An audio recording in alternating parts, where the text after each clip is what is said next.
El nacimiento de la cuántica como teoría. Entre 1925 y 1926 se publicaron 3 trabajos independientes que resultaron ser desarrollos equivalentes de una teoría cuántica completa. Mecánica matricial de Werner Heisenberg. Mecánica ondulatoria de Owen Schrödinger. Álgebra cuántica de Paul Dirac. Heisenberg, un físico de 20 años, expresó que su carrera comenzó en un encuentro con Bohr donde éste le dijo que los átomos no eran cosas. Entonces Heisenberg se preguntaba, ¿de qué sirve hablar de trayectorias invisibles para electrones que se desplazan dentro de átomos también invisibles? Así intentó diseñar una suerte de código que relacionara los números cuánticos de Bohr y los estados de energía de un átomo, con las frecuencias y los brillos de los espectros de luz que se determinaban experimentalmente.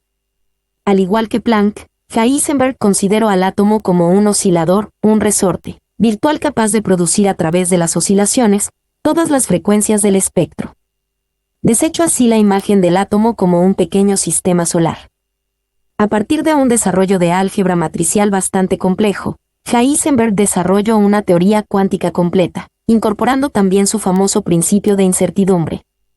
Como ya mencionamos, este principio establece que para pares de valores denominados conjugados, tales como el momento, mv, y la posición, las entidades cuánticas, electrón, fotón, átomos, no pueden tener valores determinados precisos de dichas variables conjugadas simultáneamente.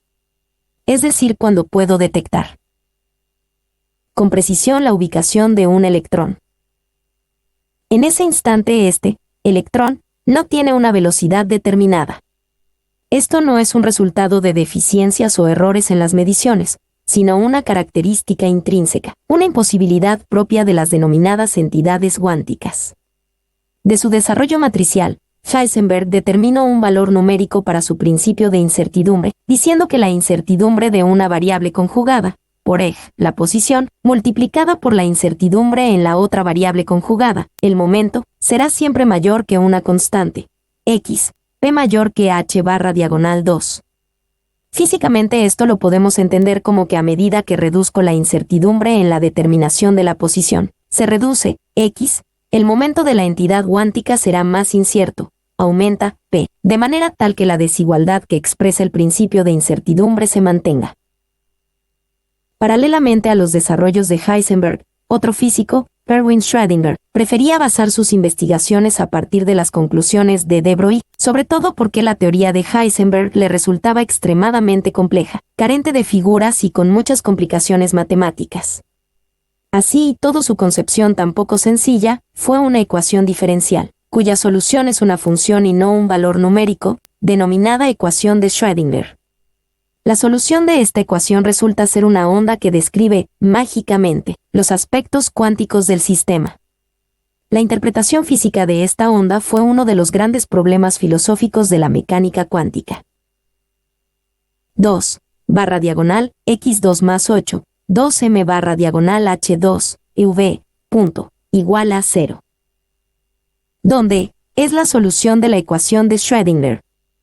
Fue Max Born quien finalmente le dio a la función de onda el concepto de probabilidad, estableciendo que la intensidad de la función de onda, es decir, el cuadrado de la amplitud, mide la probabilidad de encontrar a la entidad cuántica descrita por la onda en una posición determinada del espacio. La onda determina la factibilidad de que el electrón esté en una posición determinada.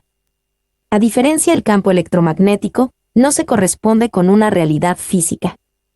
Este concepto es realmente complejo, dado que establece que una entidad cuántica tal como un electrón existe en una superposición de estados cuánticos, cada uno de ellos con una probabilidad de ocurrencia determinada a través de la función de onda correspondiente. Esta idea de la superposición es la que Schrödinger no aceptara por parecerla absurda y que tratara de rebatirla, con su famoso experimento de pensamiento conocido como el gato de Schrödinger. En 1925 Heisenberg dio una conferencia en Cambridge donde mencionó sus trabajos acerca de la teoría cuántica. Una copia de sus borradores acerca de la mecánica matricial llegó a manos del joven Paul Dirac. Este, a partir de los mismos, desarrolló su propia versión de la teoría cuántica que resultó ser más amplia que las versiones de Heisenberg y Schrödinger, En realidad estas resultaban casos particulares incorporados en el desarrollo de Dirac, conocido como teoría del operador o álgebra cuántica. Los tres desarrollos considerados como una teoría cuántica completa producían los mismos resultados, por caminos diferentes. Más adelante, Dirac logra incorporar a los conceptos de la teoría cuántica los requerimientos de la teoría especial de la relatividad para así llegar a dar una descripción completa del electrón. En estos trabajos, la solución matemática de sus ecuaciones llevaba a la conclusión de la necesidad de la existencia de una nueva partícula, D iguales características que el electrón, pero con carga positiva. Fue así como Dirac predijo así la existencia de la antimateria a pesar de que no tenía claro su significado físico. Finalmente, en 1932 Carl Anderson descubre el positrón o antielectrón confirmando los resultados teóricos de Dirac. Paul Dirac también trabajó en las reglas estadísticas que describen los comportamientos de grandes números de partículas cuyos valores de spin son valores medios de números enteros. El electrón tiene S igual a 1/2.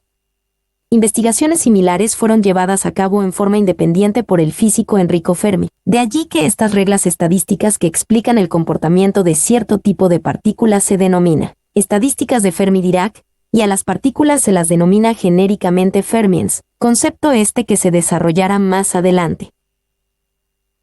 Estos desarrollos teóricos de Heisenberg, Schrödinger y Dirac, si bien proporcionaron una perfecta descripción matemática de los fenómenos atómicos, no iluminaban el cuadro físico.